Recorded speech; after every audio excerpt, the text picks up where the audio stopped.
ছন্দশী বন্দ্যোপাধ্যায়ের লেখা একটি ছোট গল্প আজ আমি পড়ে শোনাব। গল্পটির নাম ঝুমকি। বাড়িটা প্রায় ফাঁকা। মধ্যশীতের হাড় কাঁপানো সকাল। সুলতার মেয়ে সুজাতা আর শিশিরের ছেলে সুবীর যে যার গাড়ি নিয়ে বেরিয়ে পড়েছে দৈনন্দিন রুজি রুটির চক্করে। তাদের 10 বছরের ছেলে সৌরভ এবং 13 বছরের মেয়ে শিবানীও এখন স্কুলে। বিধবা সুলতা এত বছর ধরে একাই নির্বাসিত জীবন কাটিয়েছেন এই বিদেশে। তবে সম্প্রতি পরিস্থিতির পরিবর্তন ঘটেছে। মাস 4 হলো সুবীরের বিপত্নিক পিতা সুলতার বেয়াই মশাই শিশির চৌধুরী তার ছোট ছেলের আশ্রয়ে এসে উঠেছেন পাকাপাকি। ভারত ছেড়ে বিদেশভূমিতে এই প্রথম তার পদার্পণ। ছেলে বাড়িতে আসা অবধি তার প্রতিটি পদক্ষেপ সংকুচিত, শঙ্কিত এবং সংশয়ে ভরা ছিল, যেন সাংঘাতিক একটা অপরাধ করেছেন। সহসা তার এখানে চলে আসাটা ছেলের সংসারে যেন বড়সড় ধরনের বিপর্যয় সৃষ্টি করেছে। স্বামীকে হারাবার পরে সুলতা যখন প্রথম তার একমাত্র কন্যা সংসারে এসে ওঠেন, তখন তার মনোভাবটিও এরকমই ছিল। সেই সময়ে একান্ত একাকিত্ব সুলতাকেও অবসাদের সমুদ্রে নিক্ষেপ করে হাবুডুবু খাইয়েছিল। তাই সুলতা অন্তর থেকে টের পান শিশিরের মনের মাঝে নিরন্তর ঘটে চলা আশঙ্কা আর অনিশ্চয়তার ভাবনা স্রোত। শিশির আশায় ওর নিঃসঙ্গ জীবনে যে একটি সঙ্গী হয়েছে, সুলতা মনে করেন সেটাও তার মস্ত লাভ। শিশিরবাবু, চলে আসুন, গরম চা টোস্ট তৈরি, দেরি করবেন না। খাবার ঘর থেকে হাঁকলেন সুলতা। প্রায় সঙ্গে সঙ্গে হাসি মুখে খাবার ঘরে উপস্থিত হলেন শিশির। খাবার টেবিলে গল্প করতে করতে মাখন আর জ্যাম লাগানো টোস্ট, ডিমের পোচ আর গরম চা সহযোগে প্রাতরাশ সারলেন। তারপর এঁটো কাপলেটগুলো রান্নাঘরের সিঙ্কে গরম জলে ধুয়ে ডিশ ওয়াশারে লোড করলেন সুলতা। ইতিমধ্যে শিশির ইলেকট্রিক জগ থেকে ফুটন্ত গরম জল ঢেলে হট ওয়াটার ব্যাগটা ভরে টুকটুকে লাল রঙের উলে বোনা ছোট্ট একটা শালে জড়িয়ে সুলতার দিকে এগিয়ে দিয়ে বললেন, এই নিন। সুলতার মুখে আলো করা একটা হাসির ঝিলিক খেলে গেল। তাড়াতাড়ি ব্যাগখানাকে কুক্ষিগত করে বললেন, আজ এই সাংঘাতিক ঝড় জলে আর বেরোবেন না শিশিরবাবু, তার চেয়ে নিজের ঘরে বসে টিভি দেখুন বা বই পড়ুন। এই সেদিনই তো লাইব্রেরি থেকে কতগুলো বই নিয়ে এলেন দেখলাম। বলতে বলতে শিশিরের হাতে তিনিও তুলে দিলেন মস্ত একটা থার্মোফ্লাস্ক। রোজ সকালে বেরোবার আগে শিশির এবং তার বন্ধুদের জন্য ফ্লাস্কে করে চায়ের যোগান দেন সুলতা। হাসি মুখে শিশির বললেন, কথাটা আপনি একেবারে ঠিক বলেছেন বেয়ান, কিন্তু মুশকিল হচ্ছে এই যে আমাদের এই শহরে 4-5 মাস ব্যাপী শীতকালটা যে সারাক্ষণই প্রায় কালবৈশাখীর তাণ্ডব আর শ্রাবণের বর্ষণ। তাদের ভয়ে ঘরের মধ্যে লুকিয়ে বসে থাকা কি সাজে? তাছাড়া আজীবন এই দুটো পায়ের ওপর পথ চলে কাটিয়েছি, এখন এই দুটিকে কি করে রিটায়ার করাই বলুন তো? সুলতা হেসে ফেলেন। বুঝতে পারেন প্রতিদিন সকালে একবার বাইরে বেরিয়ে হাওয়া থেকে 2 ফুসফুস ভরে টাটকা অক্সিজেন শুষে না নিলে এবং নিজের পা দুটোকেও সচল রাখার গুরু দায়িত্ব পালন করতে না পারলে শিশিরের মানসিক বিষণ্ণতা সারাদিনে কাটবে না। কিন্তু সেই সকালে ওর মুখে আমাদের এই শহর কথাগুলোই সুলতাকে বিস্মিত করল। মনে মনে খুশিও হলেন এই ভেবে যে এই কমাসের মধ্যেই বিদেশে এই শহরটাকে শিশির তার নিজের জায়গা বলে মনে করছেন। শিশিরের এই শহরটাকে আমাদের শহর বলে মেনে নেওয়ার পিছনে একটা যুক্তিও আছে বইকি। প্রতিদিন হাঁটতে হাঁটতে তিনি প্রায় মাইল 1.5 দূরে একটা পার্কে চলে যান। সেখানে তার আলাপ হয়েছে 8-10 জন অবসরপ্রাপ্ত সমবয়সী মানুষের সঙ্গে। নানা দেশ, জাতি ও ধর্মের মানুষেরা, কিন্তু আদতে এরা প্রত্যেকেই কারো বাবা, কারো শ্বশুর, কারো ঠাকুরদা বা কারো দাদু। সুতরাং পরস্পরের মৌখিক ভাষার প্রতিবন্ধককে সহজেই অতিক্রম করে ভাঙা ভাঙা ইংরেজির মাধ্যমে বন্ধুত্ব গড়ে নিতে এদের দেরি হয়নি। শুধু গল্প নয়, প্রতিদিন একজোট হওয়ার পরে একটা ছোটোখাটো পিকনিকও হয়ে যায়। প্রায় প্রত্যেকেই সঙ্গে করে আনেন তাদের বাড়িতে তৈরি বিভিন্ন রকমের স্ন্যাক্স। শিশিরের ফ্লাস্কে আনা চা সহযোগে সেসব খেয়ে ফেলেন সকলেই। ভুলে যান এক প্রস্তর প্রাতরাশ করে সকলেই বেরিয়েছেন। শীতকালের শিলাবৃষ্টি অথবা হিমশীতল ঝোড়ো হাওয়া কিচ্ছুটি করতে পারে না ওই সব দুর্যোগের দিনগুলোয় ওরা ঢুকে পড়েন পার্কে অবস্থিত বিনোদন সেন্টারে। সেখানকার সেন্ট্রাল হিটিংয়ের উষ্ণতায় বসে পরম আরামে ওরা চা পান করেন।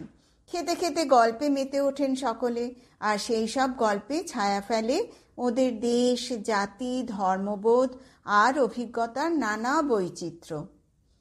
1 বছর আগে স্ত্রীর আকস্মিক মৃত্যুর পরে শিশিরবাবু কলকাতায় তার নিজের বাড়িতে অত্যন্ত অসহায় হয়ে পড়েছিলেন।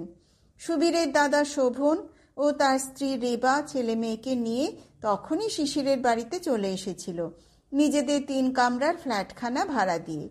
খুব খুশি হয়েছিলেন তিনি, কিন্তু কয়েক মাসের মধ্যেই শিশির খেয়াল করলেন যে তার অত বছরের পাতা সংসারে তিনিই যেন অনাহত। সংসারের সমস্ত নিয়ন্ত্রণ চলে গেল ছেলে আর বৌমার হাতে। নিয়ন্ত্রণটা অবশ্য সংসার পরিচালনার ব্যাপারে, অথচ আর্থিক দায় দায়িত্ব সবটাই তখনও পড়ে রইল শিশিরের ঘাড়ে। কৃতি মস্ত চাকুরে তার ছেলে আর রোজগেরে বৌমা তার বাড়িতে উঠে আসার পরই নিজেদের ওয়ালেটে পাকাপাকি জিপ তুলে নিশ্চিন্ত হয়েছিল। তাদের শখ শৌখিনতা, থাকা খাওয়া, 2 নাতি নাতনির স্কুল এবং আনুষঙ্গিক সব খরচপত্র জুগিয়ে চলেছিলেন চাকরি থেকে অবসরপ্রাপ্ত শিশির নিজের জমানো খাজানা থেকে।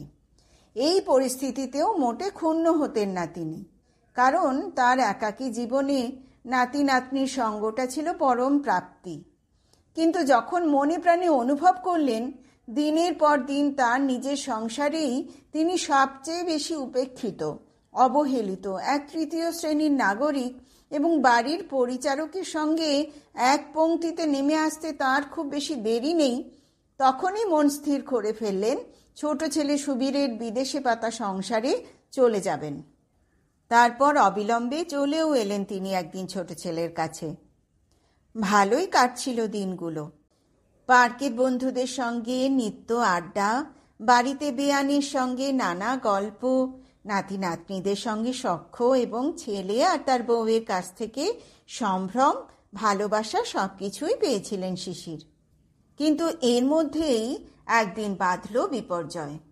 বিকেলে নিজের ঘরে বসে জব করছিলেন শিশির। হঠাৎ বাড়ির অপর প্রান্ত থেকে উঠে এলো তীব্র কোলাহল।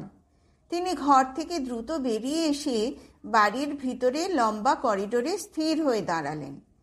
কয়েক মিনিটের মধ্যে সুলতাও দ্রুত পায়ে ব্যস্ত সমস্ত হয়ে এসে পড়লেন। ফিসফিস করে বললেন, ওখানে যে সুজাতার ঘরে ধুন্ধুমার যুদ্ধ লেগে গিয়েছে। কেন? শিশিরের বুক ধড়াস করে উঠল। আপনার নাতি আর নাতনি কোত্থেকে একজোড়া কুকুর ছানা নিয়ে এসেছে বাবা মাকে না জানিয়ে। আমার জামাই খুব ক্ষেপে গিয়েছে। আর বৌমা? না, সে নীরব। ব্যাপারখানার পিছনে ওরও প্রশ্রয় আছে বোধ হয়। শিশিরের মাথায় যেন বাজ ভেঙে পড়ল। প্রায় টলতে টলতে ঘরে এলেন তিনি। এতখানি বয়সে এই যাবৎ তার নিজের বাড়িতে তো নয়ই, এমনকি নিকট আত্মীয় স্বজনের কারো বাড়িতে কুকুর বেড়াল পুষতে তিনি দেখেননি। অতি শৈশব থেকে তার মনে গড়ে উঠেছিল কুকুরদের প্রতি প্রবল ঘৃণা ও আতঙ্ক। ঘরে ফিরে এসে আবার তিনি জপে বসতে চেষ্টা করলেন, পারলেন না। বন্ধ চোখের সামনে ভেসে উঠল তার প্রতিবেশীর বিমল নামে ছোট্ট ছেলেটার মুখখানা, কুকুরের কামড়ে যার সারা দেহ বিষিয়ে মৃত্যু হয়েছিল কয়েক বছর আগে। কেন? শিশির মনে মনে বললেন, বেশ তো সুখে শান্তিতে স্বস্তিতে কেটে যাচ্ছিল এই পরিবারের সকলের দিন, তাহলে কেন বিপর্যয় বয়ে এলো হঠাৎ?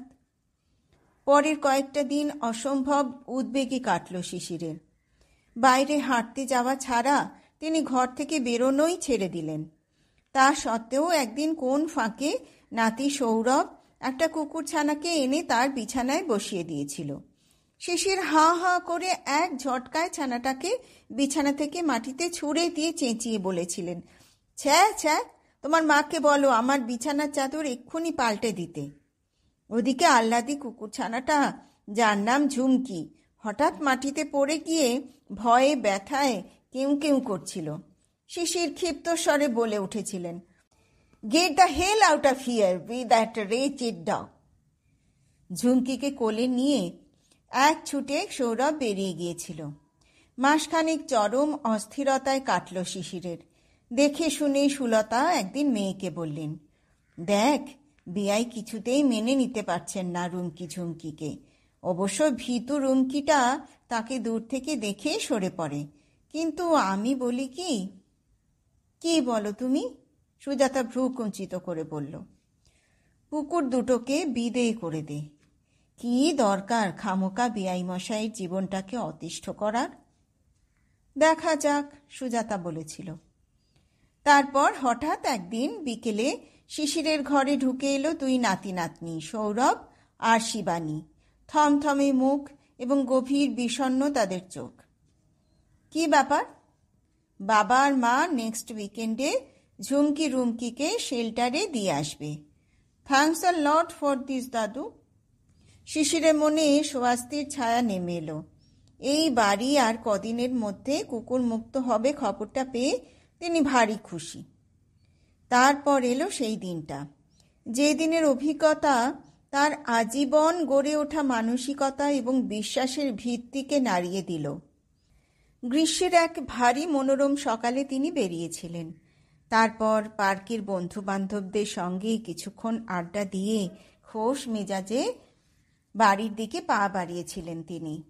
বাড়ির কাছাকাছি এসে দেখলেন ছাদ খোলা টুকটুকে লাল রঙের একটা গাড়ি মন্থর গতিতে এঁকে বেঁকে চলেছে ছোট ছোট দুটো কুকুরের পিছনে ধাওয়া করে। গাড়ির চালক একটি কিশোর এবং তার পাশে বসে তারই সমবয়সী একজন।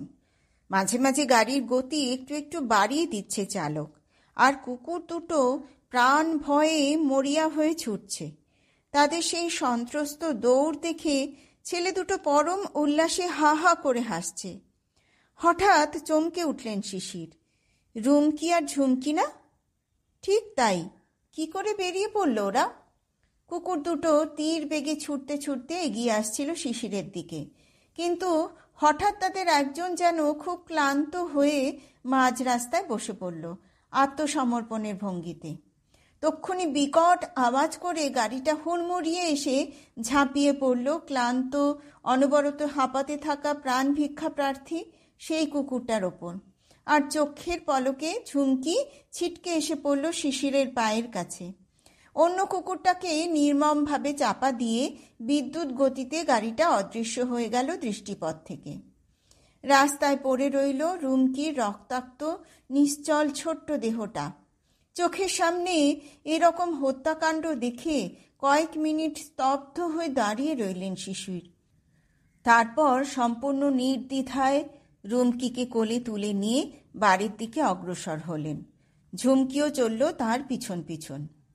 বেআইয়ের বিপর্যস্ত চেহারা, রক্তে ভেজা জামা কাপড় এবং দুহাতে চেপে ধরা রুমকিকে দেখে সুলতা স্তম্ভিত হয়ে গেলেন।